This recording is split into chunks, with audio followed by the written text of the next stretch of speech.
Bueno, gente de bien, aquí estamos una vez más y vamos a grabar un capítulo en el que, oye, ¿de qué vamos a hablar? Vamos a hablar de la crisis que se dan a nivel mundial en los años 70, que son dos crisis del petróleo, como sabes, la del 73 y la del 79. Además, tienes, querido oyente, otro capítulo en el que abordamos un poco esta misma cuestión, pero centrándonos en el caso concreto de España. En este lo vamos a abordar desde una perspectiva mundial. Y por cierto, en el que tienes la crisis de los años 70 en España, también abordamos la transición en la segunda parte del capítulo. Bueno, pues con la crisis de los años 70 se va a producir un cambio de ciclo. En concreto, podemos hablar de una brusca desaceleración del crecimiento en el conjunto de países de la OCDE. Por ejemplo, el PIB pasó de crecer al 5% anual en los años 60 a un 2,5% entre el 70 y el 78. ¿Ven qué diferencia? La mitad prácticamente, ¿no? El desempleo aumentó.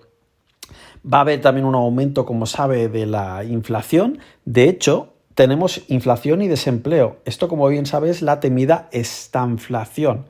Vamos a tener déficit en las balanzas por cuenta corriente de muchos países, fundamentalmente de la OCDE, y déficits presupuestarios de entre el 5 y el 10%, lo que va a incrementar, querido oyente, la deuda pública de muchos de estos países, ¿no? Oiga, ¿y por qué esta crisis? Pues verá, en Occidente, esta crisis se debería fundamentalmente a 4 motivos. Motivo primero, agotamiento de los factores de crecimiento del periodo anterior. Segundo motivo, el fin de la estabilidad del sistema monetario internacional. Aunque sabe que los historiadores dicen que este es el segundo motivo, pero para mí, en verdad, esto es un motivo de esta crisis, pero también es consecuencia de la propia crisis. Bien, tercer motivo, encarecimiento de las materias primas, sobre todo, como sabe, del petróleo. Y por último, tenemos competencia de los países de nueva industrialización.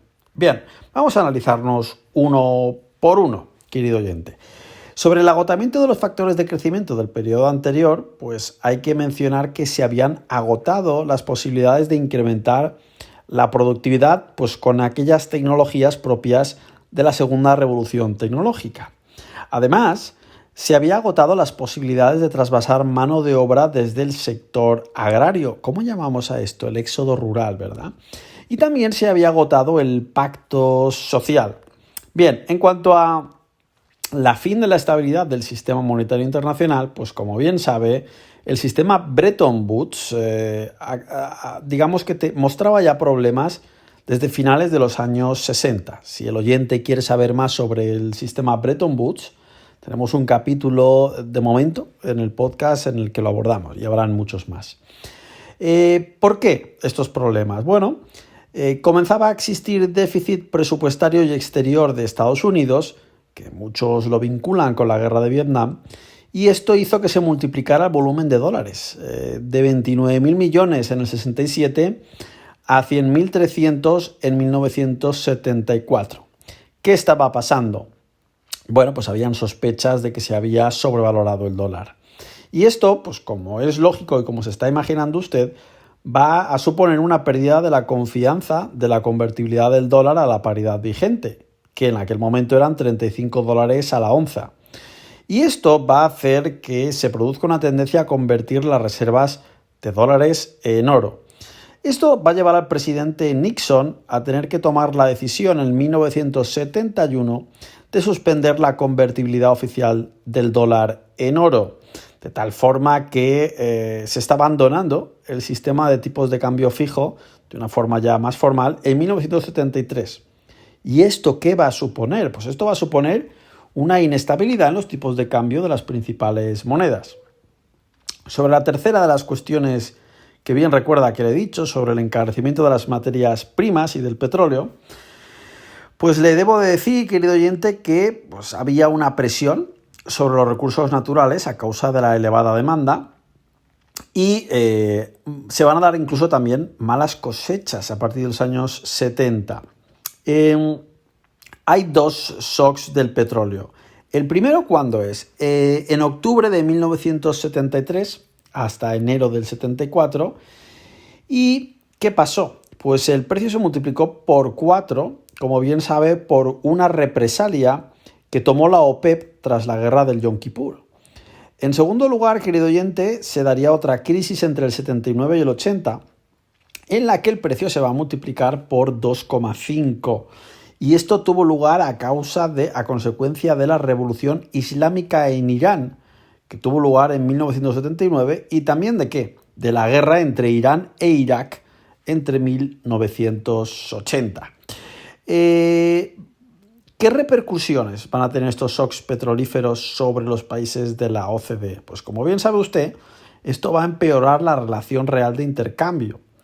Y esto va a suponer que se pierda renta en países como España, como Italia, como en general de la OCDE, y va a suponer un desequilibrio en la balanza por cuenta corriente. Además, como sabe el oyente, esto va a suponer inflación, una reducción de los beneficios empresariales, con lo que va a caer la inversión y también va a caer el desempleo, y una variación en la estructura de costes relativos. Además, ¿qué está ocurriendo? Pues que cierto equipo productivo va a quedar obsoleto con estos nuevos precios del petróleo.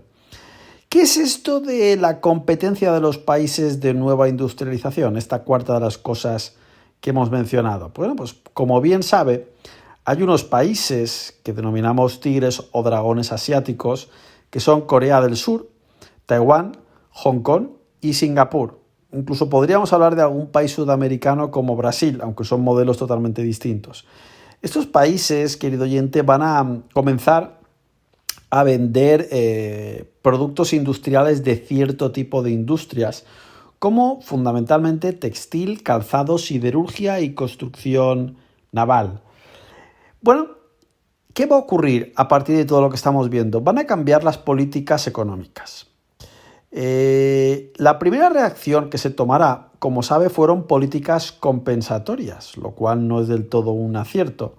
Se dio apoyo a sectores en dificultades y se aplicaron políticas monetarias laxas. Por cierto, en esto de políticas compensatorias, la primera crisis del petróleo con el régimen de Francisco Franco en España, aplicaremos una política compensatoria de graves consecuencias. Bien, a partir del 79, ¿qué se hará? A partir del 79 en el mundo se van a aplicar ya políticas de ajuste. Como bien sabe usted, se van a abandonar las políticas de aquel economista denominado Keynes, estas políticas keynesianas, y se van a sustituir por políticas monetaristas. ¿Con qué objetivos? Pues con el objetivo de dar prioridad a la estabilidad de precios y al equilibrio exterior sobre el pleno empleo o el crecimiento económico. También, como sabe, buscando el estricto control de los agregados monetarios y del déficit del sector público. Y en definitiva, con esta escuela monetarista de Friedman y la escuela de Chicago, se va a aplicar o se va a buscar menos Estado y más mercado. Es decir, se va a reducir ¿qué? La inversión pública y se va a eliminar las restricciones a la actividad económica para fomentar la competencia. Como sabe usted, se va a cuestionar la viabilidad del estado del bienestar. En el periodo del 85 al 2000, que por cierto en España ya tendremos la época de Felipe González, nos encontramos un crecimiento moderado e inestable. La recuperación económica va a aparecer a partir del 83 y se va a acelerar desde el 85. ¿Y esto por qué? Pues porque hay condiciones ya favorables para la recuperación económica. Por ejemplo, un descenso del precio del petróleo del 85 que se va a situar en términos reales casi a niveles anteriores del 73. Un incremento del PIB moderado e inestable, va a haber persistencia del desempleo y se va a producir una divergencia económica. Como sabe, los Estados Unidos han crecido por encima de Europa Occidental y no ha habido un proceso significativo de convergencia entre los países europeos. Es decir, es un periodo en el que Estados Unidos va a crecer más. Bien, luego deberíamos de hablar de cambios políticos, en concreto la extensión de la democracia. Esto nos va a afectar en España, como sabe, va a acabar, por ejemplo, el régimen de Franco, ¿no? En los años 70 Se van a sustituir ciertas dictaduras por democracias parlamentarias en el sur de Europa. Estamos hablando de nosotros, ¿no? ¿Y dónde más? También en Sudamérica. Países como Bolivia, Argentina, Uruguay, Brasil, Paraguay y Chile en los años 80. Y como bien sabe, también en Europa del Este, desde principios de los 90.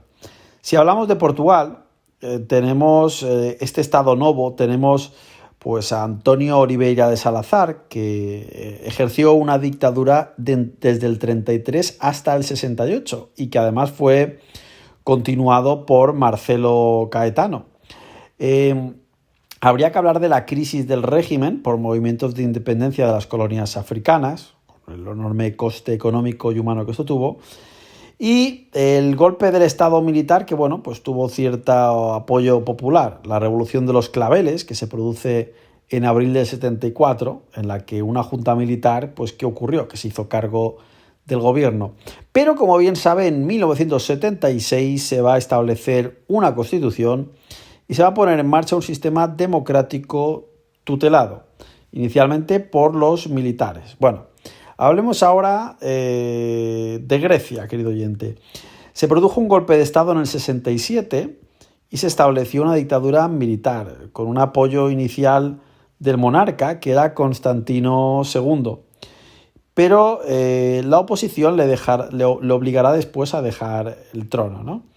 La democracia se va a reinstaurar en 1974 y se va a establecer una república parlamentaria. ¿Qué ocurre en España?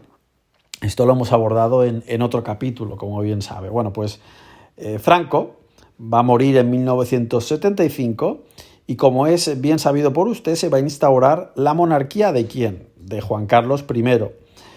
Con este monarca se va a iniciar un proceso de transición política hacia un sistema democrático.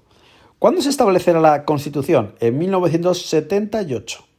Y como bien sabe, España se va a constituir como una monarquía parlamentaria y se va a organizar el Estado de las Autonomías, siendo Adolfo Suárez el primer presidente de este régimen, ¿no? Bien, en los años 80, los partidos socialdemócratas van a dominar el gobierno en los países mediterráneos. A pesar de su ideología, la crisis les hizo sustituir políticas expansivas keynesianas por medidas de autoridad.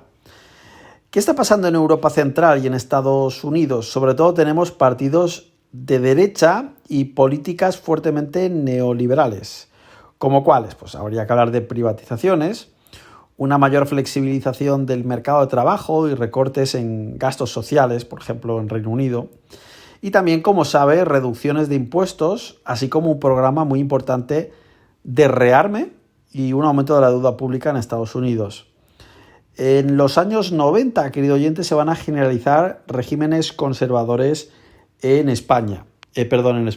Europa. Y bueno, pues hasta aquí este mini capítulo de hoy, que ha sido relativamente breve, llevamos 13 minutos. ¿Y qué le voy a decir, querido oyente? Pues le diría que usted es mi oyente favorito, pero alguna vez tengo que ser yo su podcaster favorito. Así que, nada, suscríbete, déjame un comentario, mándame una pizza, que me gusta mucho, lo que tú quieras. Hasta otra.